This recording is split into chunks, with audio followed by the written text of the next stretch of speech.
What's up, everybody? We are back with another episode, Set Point Sessions number 7.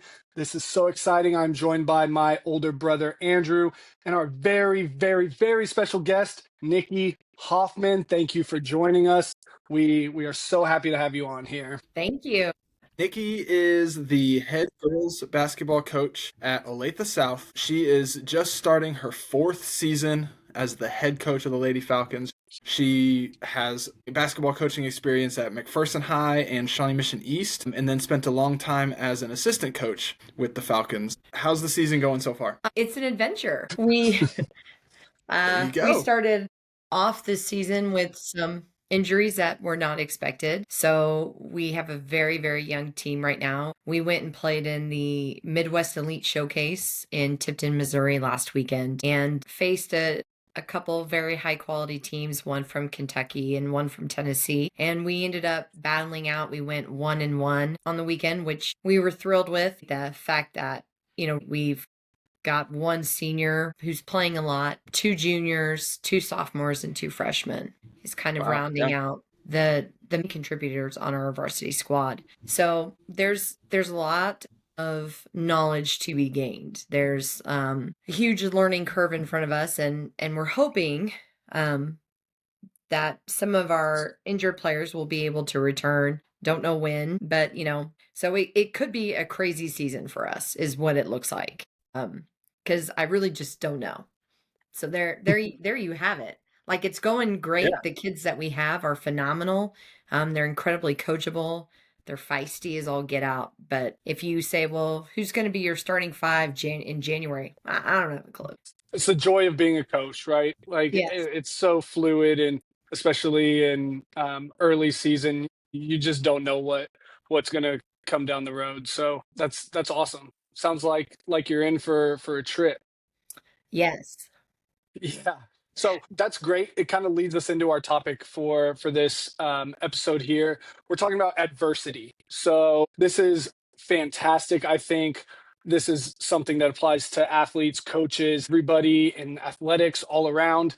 Adversity in general. So what I wanted to start off doing here is kind of giving your own personal definition of adversity. I think it kind of varies from person to person. So I'm interested to hear what you guys have to say, what you think adversity is. So Nikki, we'll start with you. Just kind of a short little definition. I guess I would say, to me, it's always a challenge or an obstacle that is not in your personal control. So it is some outside force that you cannot control as an individual, and the only thing you can control is your response. And to me, that's truly what it is. That's obstacle. Great. I like yeah. I love that. Yeah. Like that. Go ahead, Andrew.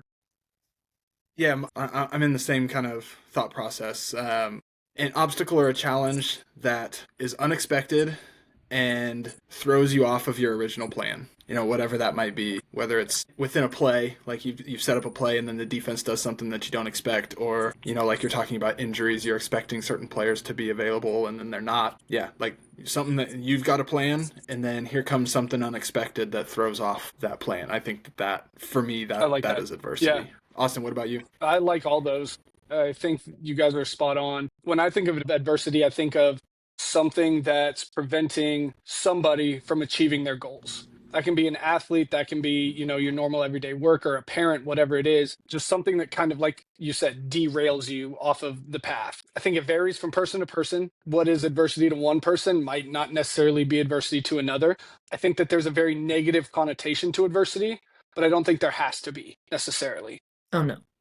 Adversity can make or break a person, in a sense. I think it's a great opportunity to sharpen your skills and prove that you're capable of doing these things. I thought of a comparison of like wind on a boat. So if you're sailing in the ocean, you got wind. That same wind that can blow your boat over and capsize you into the ocean is the same wind that can sail you in the right direction. And I think that wind is adversity in people's lives. You kind of make it what you want it to be, essentially. I think also, though, for me, staying rooted in my faith is I look at adversity as an opportunity.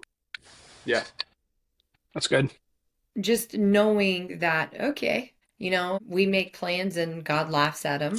And I think it's just a way for us to grow without realizing that we needed to grow. Oh, that is wise words. That is incredible. Well, I am the old one That's here, so. that's true.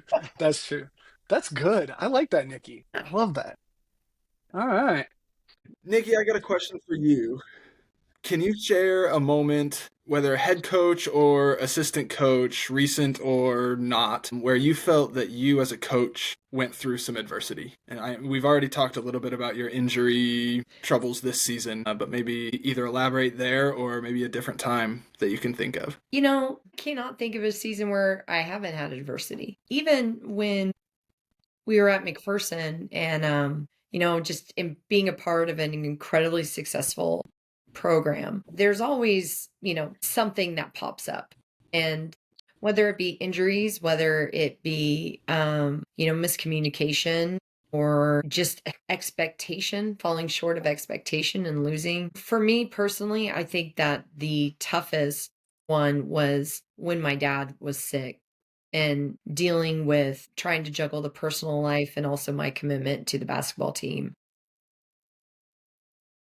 And then, and when my dad unfortunately passed away when I was at a basketball tournament, and there was a lot of adversity in that with how I wanted to deal with things, how my mom wanted me to deal with things, because boy, howdy, she wanted me home. And I was like, Dad wants me here. Because I know my dad and I know that he would want me to be coaching. But so I think those were sometimes the hardest moments are trying to manage your coaching life, your teaching life, and your personal life all at the same time. And to me, I'd say that that is the real adversity. And because stuff's going to happen every year, and you just have to expect it. I can't imagine having a season without it now. Like you just know what's going to occur. Right. Yeah. Expect the unexpected in a sense, right? Like as coaches, we can all attest to the fact that something's going to go wrong. Like you said, Nikki, there's going to be adversity. Something's going to happen. But the real question is, how are you going to handle it?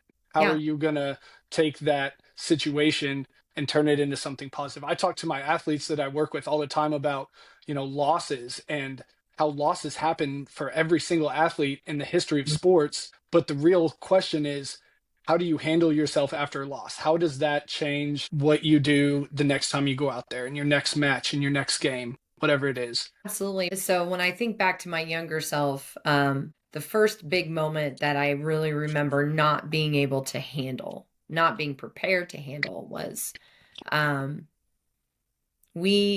a player, you dealt with loss, right? And I knew what it felt like to lose as a player. But when I was at McPherson, my first year there, we had an incredible season.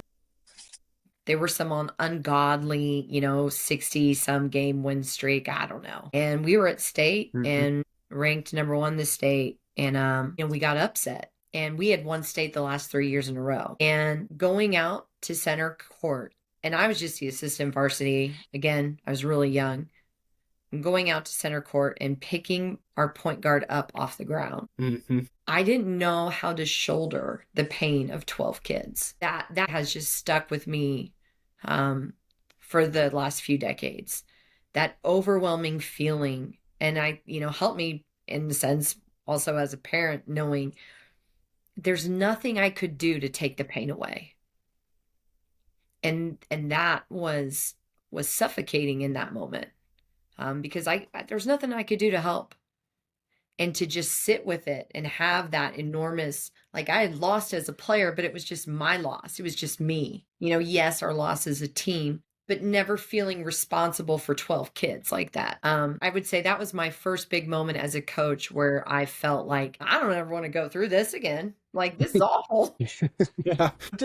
What did that moment, that situation teach you about yourself as a coach? Like in the moment, did you learn a lesson out of it from a coaching perspective? Austin, that's a really great question. Thank you. Thank you. No, and the reason is because I would love to say, yeah, I learned a lot. And so, because every season ends in a loss, unless you win state, I would love to be able to say that I handle the end of the season, the loss, so much better. My husband would definitely not agree with that statement.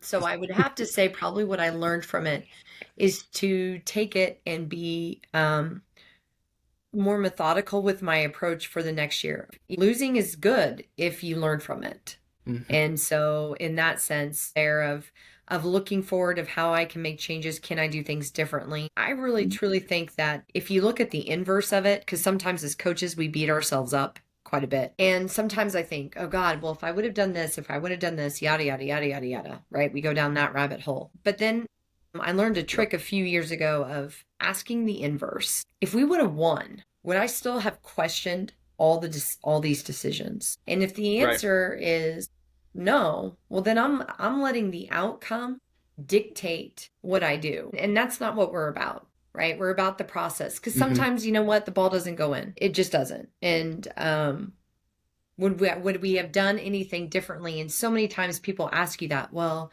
what would you do differently after a loss?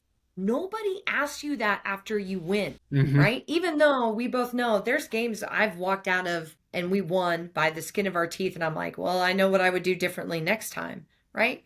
But nobody questions your methods after you win. So I've just started thinking about when I start questioning myself, then I think, okay, would I be questioning myself this much if we won? And if I'm not, then I need to stay true to my process and what I'm thinking, what, you know, our game plan. Yeah. You say that and I think of like, okay, what if Rashee Rice catches that 4th down pass from Patrick Mahomes that went right through his hands? Like, everybody's questioning the play call. Everybody's questioning whether you go for it or not. But if he catches the ball and you get a 1st down, the drive continues. You score a touchdown. Who knows? You maybe even end up winning the game. And nobody's talking about a pass play on 4th and whatever from your own 30.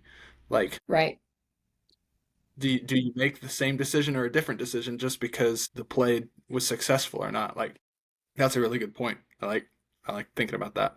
That ties into the things we've talked about before of like the being process driven and not results driven. That is like the basis of that. But I never necessarily thought of it from a coaching perspective, I guess. I always think of it from an athlete perspective. And, you know, with the clients that I work with and stuff of how are you going to, you know, be process driven, but it applies to us as coaches too. 100%. I love that point that you make. To get the athlete bought into that, and David's, we were laughing about that the other day when you were like, you got to watch that Indiana quarterback. And I said, I go, watching it, man, that coach, he's got them bought in. Like, the players understand what it means to be process driven. And, you know, that comes from leadership right there. Yeah. Speaking of leadership, what a great segue to our next question here. How do you process and work through adversity while still maintaining, you know, being a leader in your program and being the head coach and an example to your players?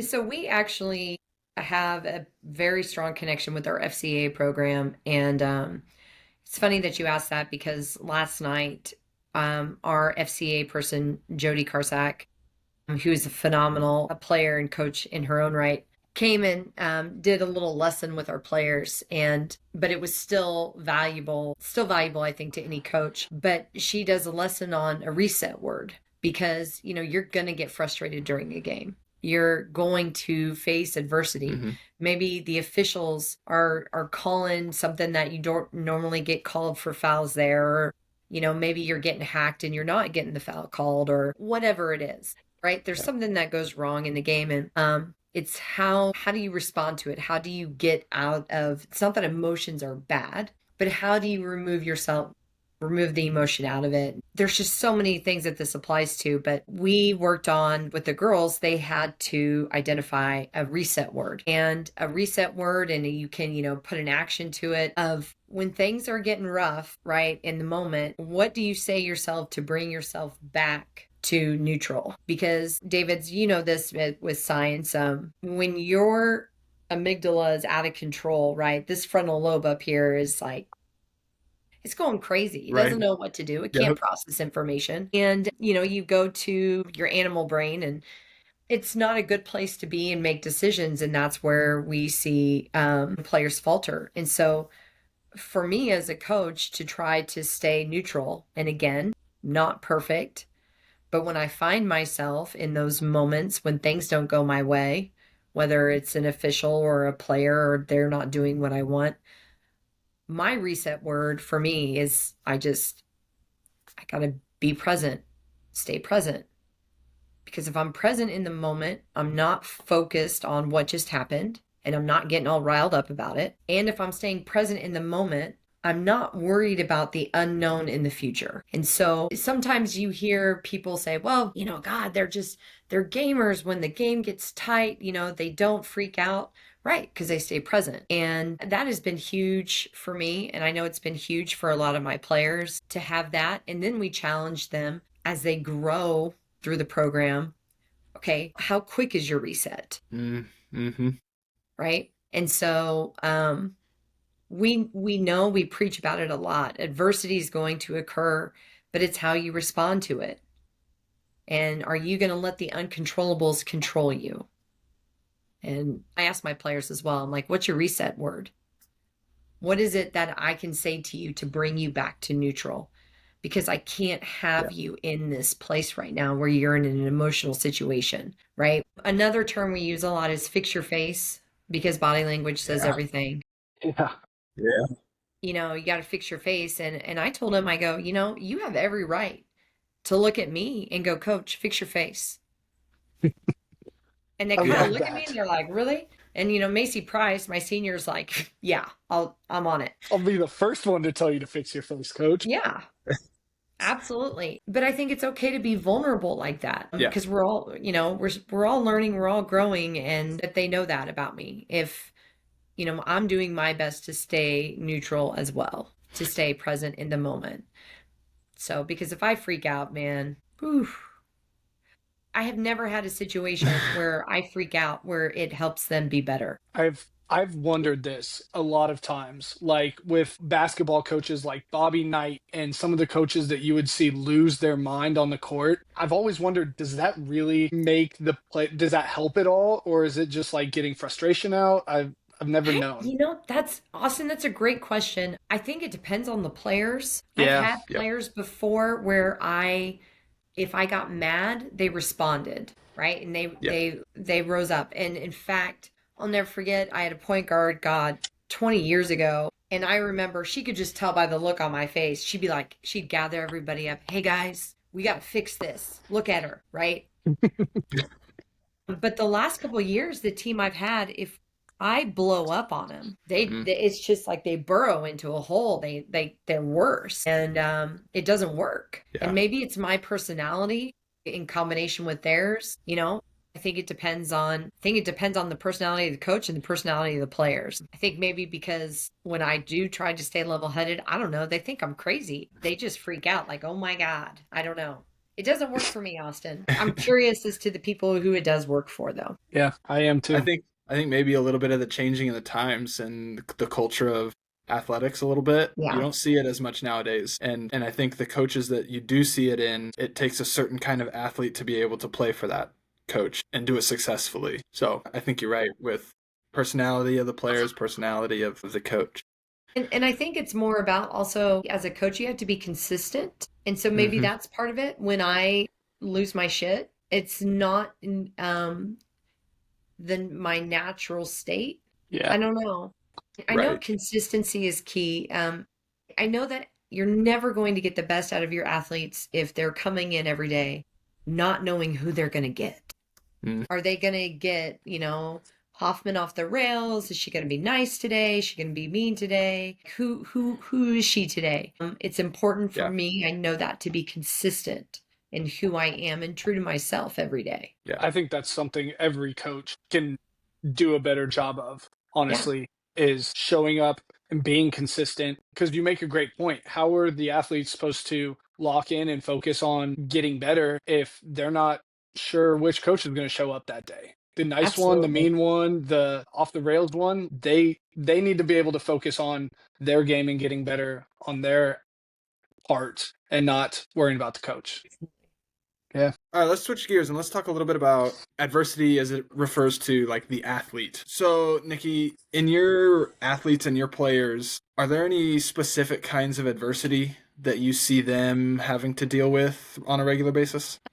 Well, so coaching girls, and David, you know, coaching girls is different than coaching boys. It just is. Yes. And because girls tend to be people pleasers. So I think one of the hardest things that they battle is outside voices and dealing with other people's expectations. And girls tend to beat themselves up a lot more than guys do. They just internalize so much and they're so quick to see the negative. So I would say the adversity I see most often in my players is that they are very, very quick to hear the negative. They're very quick to listen to the lies that they tell themselves, that they're not good enough, whatever is going on in their head. I'm not good at this, or I'm not fast enough, or blah, blah, blah. With social media now and hearing what people say about you freely, with that comes expectation. You know, I think Scotty Scheffler, I saw this interview with him the other day because they were talking about, well, you know, did you perform as expected? And he's like, expectations are a waste of my brain space. I have to treat every shot as that's the one in the moment. And there's just for some kids, there's a lot of expectations placed on them either by themselves or by outside people. So to me, I'd say it's outside voices or, you know, the negative voice in their head. Now, Yeah.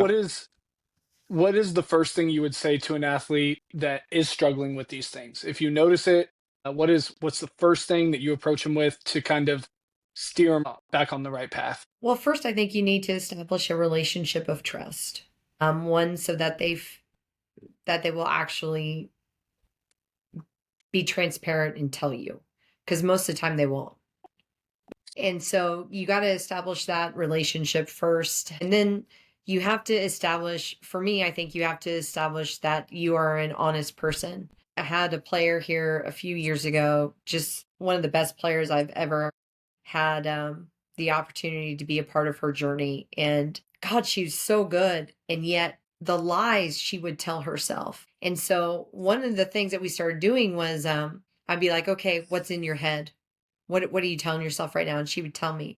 And I would be like, that's crap. You know, here's why that's crap. Let me tell you how I see it. And trying to get them to see themselves through my eyes is a challenge, but they also know that from past experience that I don't blow smoke, that if they suck, I'm not going to sit there and pat them on the butt and say, "Oh no, you're great. You're great." No, I'm going to be like, "You're right. That was not the right decision there," or "You're right. You're not shooting well. So we need to focus on how to do better." So I think for me, the first thing I say or do to say an athlete who's struggling, one is establish that relationship, but two really is listen. Don't say anything. Do the Mhm. opposite of saying something and Yeah. listen. Ooh, Nikki's got a lot of good stuff. This is great. Yeah. Told This you is she was going to be insightful. good. Told you she was good. Yeah, you did. You did. I knew she was going to be good. Speaking of expectations, Nikki is exceeding expectations. Oh, okay. Absolutely. I Yeah. love what you I love what you said about the expectations because I talk with my athletes about um, having goals but not having expectations. If you Yes. go out there and say, this is how I should perform, this is how, it's one thing to know what you're capable of, but it's another thing to expect certain things out of yourself. I Oh, think separating absolutely. expectation and goals is a very powerful skill to have.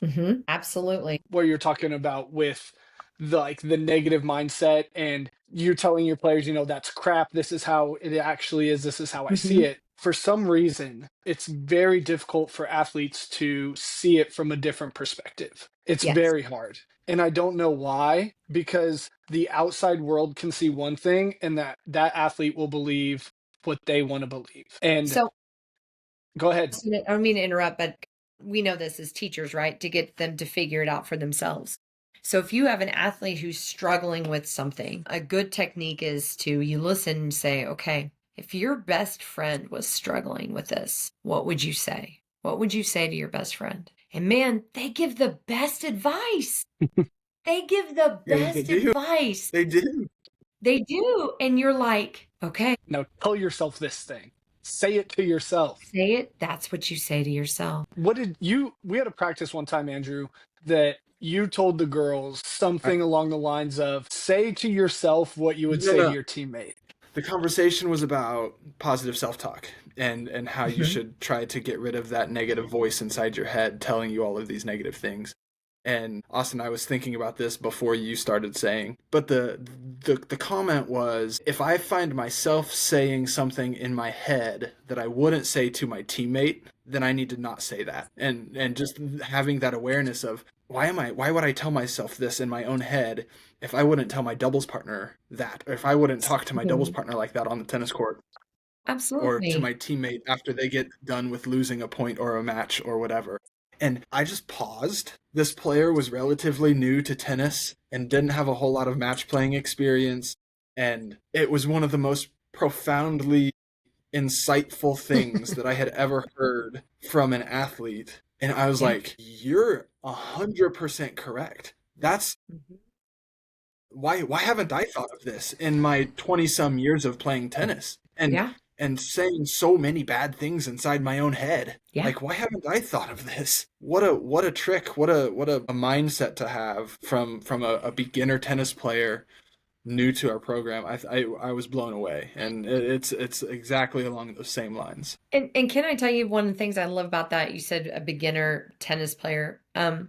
This is why I'm such a fan of everyone's like, oh, just give me ballers, just give me ballers, and I'm like, the kids that are there to just have fun sometimes provide the greatest insight and help the ones that do play on a higher level Hmm. because they see things from a different perspective. And that's what I love about high school sports. You're spot on. So, We struggled with that a little bit this year with, we had a team of girls that were, the majority of them were there to have fun.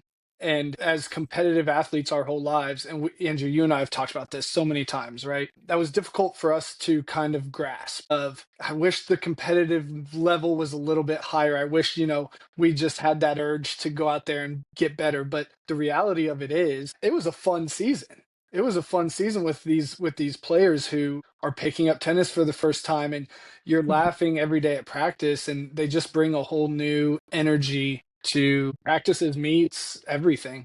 It's a lot of fun. yeah, I just think you got to have balance, right? And being able Yeah. to have every type of player then feed off of that, right?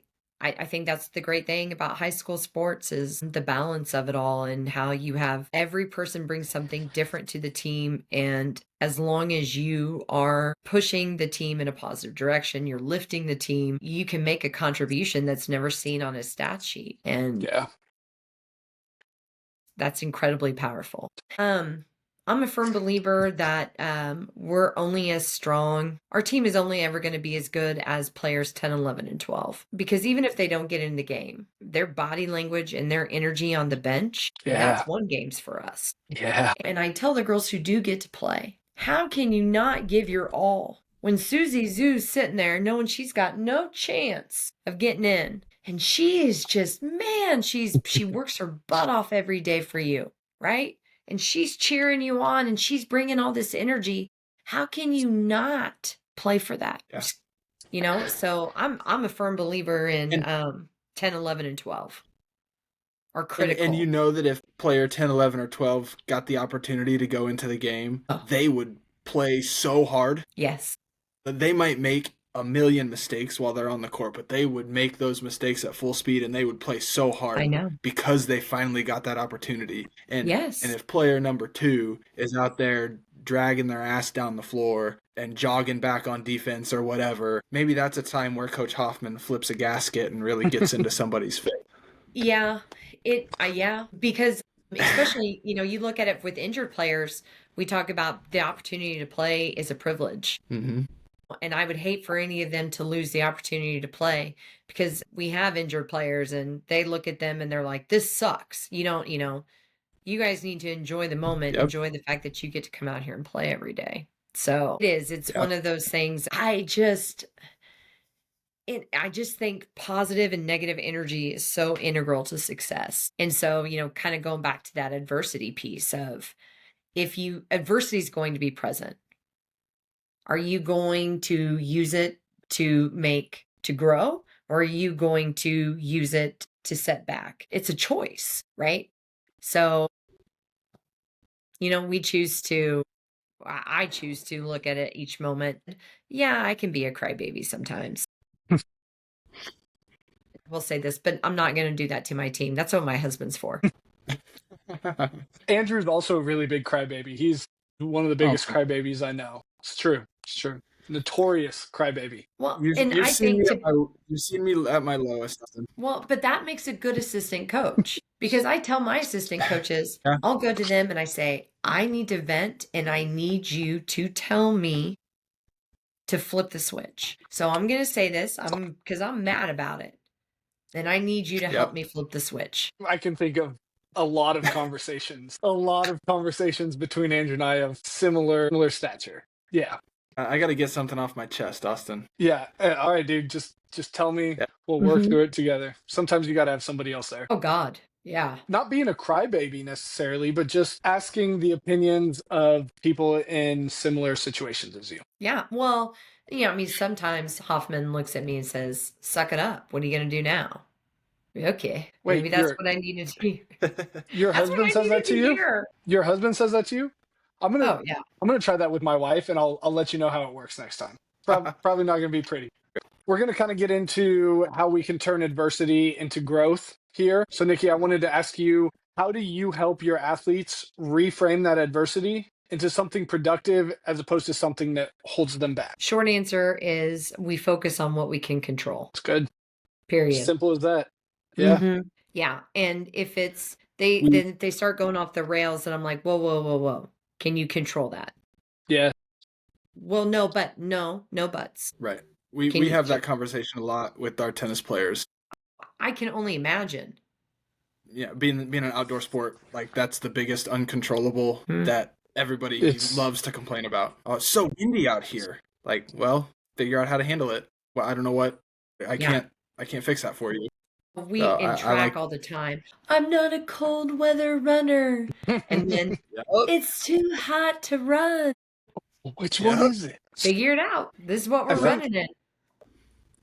I think that I talked to one of my athletes the other day about a situation where I said, what are you going to do about this? Right? Something happened and they were upset about it. And my question to them was, okay, how are you going to handle this? And I think like posing that kind of question to athletes kind of puts it into perspective. I think perspective is a huge thing, because my thing in life is I call it the rocking chair test. I read this or I heard it somewhere from somebody a long time ago. And it was, if I'm 50 years down the road sitting in my rocking chair and I'm thinking about this moment that's happening right now in my life, I'm thinking about it 50 years from now, then it's probably a big deal. It's probably something I should be concerned about or pay a little bit more attention to. But if I'm 50 years down the road in my rocking chair and whatever's happening to me now isn't on my mind at that point, it's not really that important. It's not really something that I should be wasting energy thinking about, wasting energy trying to fix. And it's a perspective of it all, because right now it might seem like this big deal and my world is ending or something is so wrong, but that's the short term. And in the long term, what's the perspective like? And I think athletes can apply that to some of the adversity that they face and help reframe that sort of negative mindset. Yeah, I was just thinking about how I would answer the question that Austin asked you with helping athletes change that adversity into an opportunity for growth. And my key word was perspective. Right. And Nikki, you mentioned it kind of at the beginning when you defined adversity. How do you respond to the things that you can't control? And I think that's a huge perspective piece. Your perspective could be that this is terrible and it's the worst thing ever, and I'm just going to shut down and stop doing what I'm doing in that moment. Or your perspective is, okay, here's a challenge that I didn't expect. What do I need to do to overcome this challenge? To figure out how to win in this moment because they threw something at me that I wasn't expecting or that I wasn't ready for. Like, it's just the perspective of this is terrible and I'm going to shut down, or this is a challenge and I need to step up to it. Yeah. Your response determines the outcome, not the event. Yeah. And I think even, is it John Gordon that says E plus P equals O? Event plus perception equals outcome. He started off writing books that were meant for business leaders and like basically how to create an effective team in the business world. And then it morphed into all of a sudden, then he was working with, the Atlanta Falcons, and like he's working with all the, professional teams. Same, right? And so then he started writing things, from the sports perspective as well. But the energy bus, and I read it again when we had to administer the practice ACT. So it was a quick read. It's a quick read, and he puts it in a fable. Have you read it, David? No, we talked Andrew? about it at parent-teacher conferences. You said Okay. that I need to put that one on my list. So, Nikki, we've talked about you mentioned having a reset word, and that's what comes to mind when I'm asking you this question, but there could be other things as well. What are some things that you could have athletes do the next time they have a moment of adversity, whether it's on the court or in practice or, between sessions or whatever? Because that question covers so much, right? I mean, the adversity could be Yeah. they did poor on their math test. Right. We focus a lot on being present in the moment. We kind of joke around about the circle of trust, right? In our circle of not letting outside voices or outside negativity influence that. It's really to protect their heart and know and try to decipher from should I warrant this person's opinion at all? And this working in a high school, sometimes kids are freaking idiots and they think they know sports and they don't know sports. They go to school the next day and boy, they ask you, well, did you win? Well, yeah. And if you say yes, and the next question is, well, how many points you score? And if you say 0, they're like, God, you must suck. What? Right. Like, and I don't care. I mean, it's again the expectation of, let's say you're averaging 22 points a game and you scored 16. They're like, well, what's wrong? Why do they think we won? Right? Like, so for me, a lot of it, when you ask, like, the thing an athlete could start doing the next time is, one, they have to know who the voice is, right? And do they give credence to that voice? But I think it always then keeps going back to who can they trust? Who is there? Who to develop the relationships knowing that, what's real and what is not, and who do I listen to? Like, who do I let take space in my head? And that's really hard to do as a kid because, oh my God, I say that as a kid. I still deal with that as an adult, as an old woman. Yeah. Right? Of Like, course. I can't believe I'm letting somebody take up rent in my brain. Like, come on. Yeah. So I always just tell them, I think the reset word is really powerful. I think what we talked about before of, what you said about, is that something that you would say to a teammate? Or knowing somebody who you trust, would they say that to you? Do you think that's truth? I joke around with the girls because I grew up with this image, that you have the angel on one shoulder and the devil on the other talking in your ear. And I think that was just a memory from an old movie called Oh God, You Devil. Anyways, I was George. going to say The Emperor's New Groove. Emperor's Oh New my That's Groove God. is what I was thinking with the. That's Okay, what. I'm way older than you. There was, oh my God, it is the Emperor's New Groove. It's Kronk, and Yeah. he's got It's, yeah. himself as a devil and himself as an angel. Yep. Oh my, Yep. That is always what I've thought about when someone's like, "Yeah, I've got the little devil Yep. on my shoulder over here." I'm like, "Oh, it's just a little Kronk guy right here." it And, is. yep. Oh my God. No, because I like to bring humor in it as well. And I'm like, because sometimes I joke around. I'm like, I started thinking these things. And then I was like, that's the devil spouting lies, trying to trick me again. Right. And now it's Kronk. Now it's Kronk. Yep. Yep. But I think what a great analogy, because so many kids have seen that movie. Which one are you going to listen to?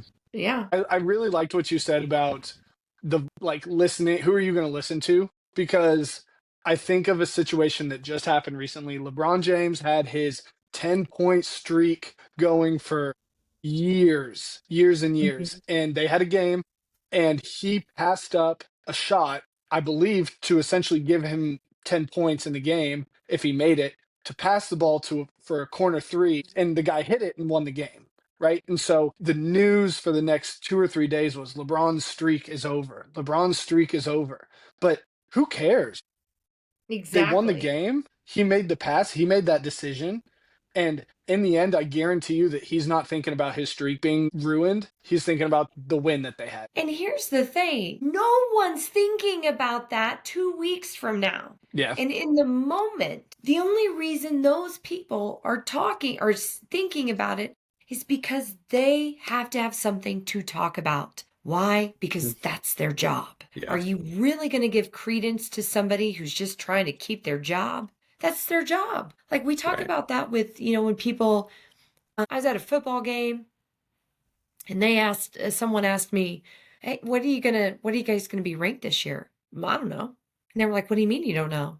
I don't care, because it means nothing. Yeah. It's somebody who's sitting over there based off of last year's stats, or they don't know anything. They don't know what's going on in our gym. They don't know our schedule. Why am I going to get fired up about somebody who doesn't necessarily know? And plus, that's their job. It is their job to have something to talk about, to put their opinion out there. Okay, that's your opinion. Even Right? people who aren't getting paid still have stuff to say, and they will say it. Austin, I have had people at the copy machine give me advice. Did you listen to them? Now, I just smile and say, thanks. Yeah. Because Have you what I ever thought about really, running a zone defense instead of a man defense? I think that would be great for you. You should try it. My 5-year-old son plays basketball at the Y. They run a zone all the time. I really think you should try it. It works for them. You get I that. have people come up to me For all our the time. listeners on Spotify, the eye roll that Coach Hoffman just gave was one for the ages. Oh, She's man. thrilled. It's so funny to me. Like I'm like, but you know what? Talk about adversity. Now, when people do that, in my head, I'm like, man, this is awesome that we are having such a positive impact that so many people want to be a part of this program. It's a great way to think of it. That's a great way. What an awesome perspective. Yeah. And that's why I just sit there and smile, and because and plus, I don't ever pretend to know everything. And I'm always, we talk about this a lot, David's, how we're always looking to steal crap from each other, right? And, somebody might say something to me that triggers a thought in my head. And I don't know, but it really, when you start, I just look at it as, wow, so many people want to feel vested in what we're doing. They want to be a part of it. And I think that's cool. It's cool. That's a good position to find yourself in. But again, just that reminder, constant reminder of, should I give this voice any sort of credence? We're going to segue here into a new segment that I think I want to start doing with our guests. Andrew, we'll see how it works here with Nikki. We're going to call it rapid fire questions. So Nikki, Andrew and I are going to take turns asking you a couple questions here. Short, Okay. one word, one sentence type answers. First thing that comes to your head to answer the question, just right off the bat. Let's get your coaching mind working here. So Okay. I think Andrew's going to start, and then we'll just kind of, when you're done, I'll ask mine. All right. Question number 1. What is the hardest adversity athletes face today? Understanding the difference between societal expectations and what is real. What is an advice that you would give an athlete coming back from injury? That return to play is never linear. What's one thing that coaches should stop saying during tough moments? I hate any saying that has no instruction. Like I hate non-instructive comments. It benefits no one. Like for me to say, hit the shot. Okay, pet peeve. Make your layups. You think they're trying to miss? Right. Is that what you think? Yep. In tennis, it's the equivalent of make your serve. Well, Whoa. that's a great thought. Great thought. All right. What is the best thing that a teammate can do for somebody facing adversity? Listen and encourage their teammate. But I also think a huge thing is reaching out, especially kids this age. They're not necessarily equipped to deal with the struggles of someone else. And so if they're facing adversity, if someone is really struggling, it's best to go seek help. Yeah. Okay. Next question. What's the most important non-basketball skill that you want your athletes to learn from their time in your program? That they can overcome any obstacle. That Love is, it. I want them to feel empowered. And as a female, I don't want them to ever feel like they are being put in a box or they are told that you can only be this. Shut up. Watch me. If your younger coaching self could meet your current coaching self, what would surprise her the most? How nice I am. That would surprise her? Oh, yeah. My younger self would be Young like, why'd you go Coach soft? Hoffman was a bit of a hard ass, huh? Young Coach Hoffman would be like, what, you care about their feelings? No. I mean, young Coach Hoffman was just a little bit more intense, I'd say. We wanted to give you the opportunity as well. If you wanted to ask us any questions. What do you see that your players, athletes struggle with the most? Go ahead, Andrew. I think my top level athletes also struggle a little bit with those outside voices. A lot of club tennis coaches don't give high school tennis coaches as much respect as I think we deserve, especially the good high school tennis coaches. That happens in your sport too? Oh, Yeah. Didn't you know that? No, of course not. Nothing. So like the things that they hear in their club sometimes contradict the things that I'm saying, and the parents are paying lots and lots of money to send them to the club, so the parents listen to the club coaches more than they listen to me, and sometimes my opinion and my perspective and thoughts are second fiddle to the opinions that they pay for. And so that, I think, is probably, at least from my higher level athletes, the ones that spend the time in the clubs, I think that's probably where that adversity comes from. I don't know how to answer that question in the term of lower level JV type players, because I'm thinking of, adversity and stuff, and there's more adversity for the higher level tennis players. The JV players are out there to have fun. Any sort of adversity they face, they laugh and, try their hardest. But I think in terms of like the athletes that I work with, the higher level athletes in different sports, is like expectations. Not necessarily outside voices, but expectations that they have for themselves and that they think other people have for them. And it kind of goes back to what you were talking about earlier, Nikki, of like they think that their parents think that they're going to win state titles or that they're going to go undefeated. Like these things are in their head, and it's the reality of it is like they just want you to be successful. And that success looks so many different ways. And it doesn't look like winning state titles, and it doesn't look like having undefeated seasons. Sometimes it might feel that way, but it's not the case most of the time. They just want you to have fun and be successful. But it's the outlandish thought processes of, I should be doing this, or they want me to do this, so I'm underperforming. My coach thinks I'm the best on the team, so I have to be the best on the team. Outside perspectives, outside expectations.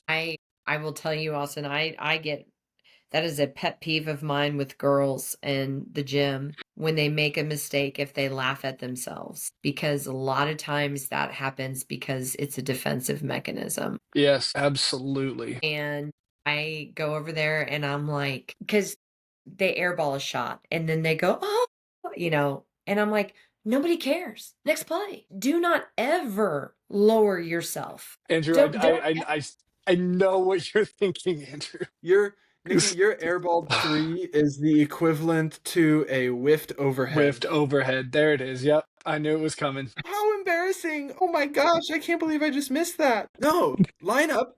I'm going to feed you another one and hit the dang ball this time. Like, get yourself over it. Reset your mind. Here's another rep, and we're going to make it better. You're better than that. Like, don't ever, I laugh at myself all the time, and I make fun of myself all the time. But if that was me, right? I'm like, serve me another. Let's go. Yeah. God dang. Right? I can't believe that. I'm going to figure this out. Why? Because I know I can. And so, not because I'm a phenomenal athlete, because I'm stubborn as hell. So, right. But And I know that if I really want to, it might take me 50 tries, but God Almighty, I'm going to hit the ball. And so I think, to me, a lot of times with that laugh thing, it drives me nuts, it's the confidence thing. And I just want to instill so much confidence in them. I want them to see themselves through my eyes, knowing that they have it within themselves to be successful. And when you screw up, who cares? I think of the athletes that miss a couple overheads and then they get a good one. They hit one that's, they've never hit an overhead quite like it, or they hit a three-pointer Yeah. after they miss a couple and they're like, "Oh my God, I just did that. That's the coolest thing ever." And it's like, I know.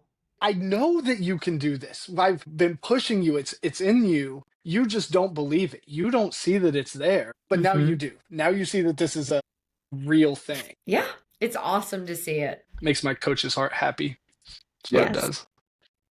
All right. Well, we are a little bit over on time. I think you gave us a lot of great wisdom, information, insight. I love one of my reasons of starting this podcast was to pick other coaches' brains about situations that or circumstances that I want to know more about, that I want to learn more about. What better way to learn than from your peers? So that's why I wanted to bring people on, ask them these questions, and just get insight. I think you gave us really, really good insight today. Thanks. I highly recommend, if you're looking for another person, Jody Karsak has just a wealth of knowledge. It's It was great talking to you guys. Like, if you ever yeah. just want to chat and, read a book, talk about what you read. I know, Andrew, we talk about this a lot. So yeah, because I love this stuff, because I think it makes a huge impact, and I don't think enough coaches pay attention to it. As Jody told me once, every coaching office you walk into, every coach has a poster on their wall of what their culture is, or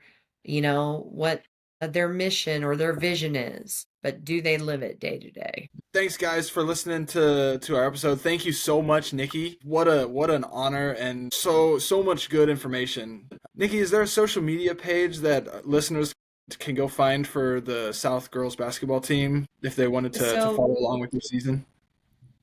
You can follow us on Twitter, Lady Falcons, and then we have our booster club has a website, Lady Falcons Basketball.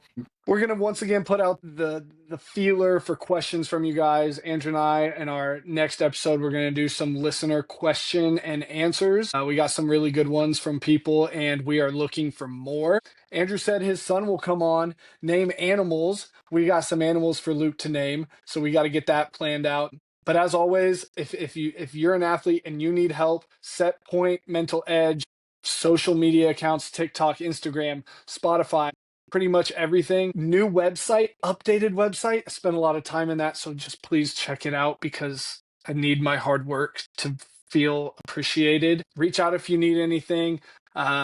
This has been another great episode of Set Point Sessions. I'm Austin, joined by Andrew. Thank you, Nikki, for your time. We will catch you guys on the next episode of Set Point Sessions.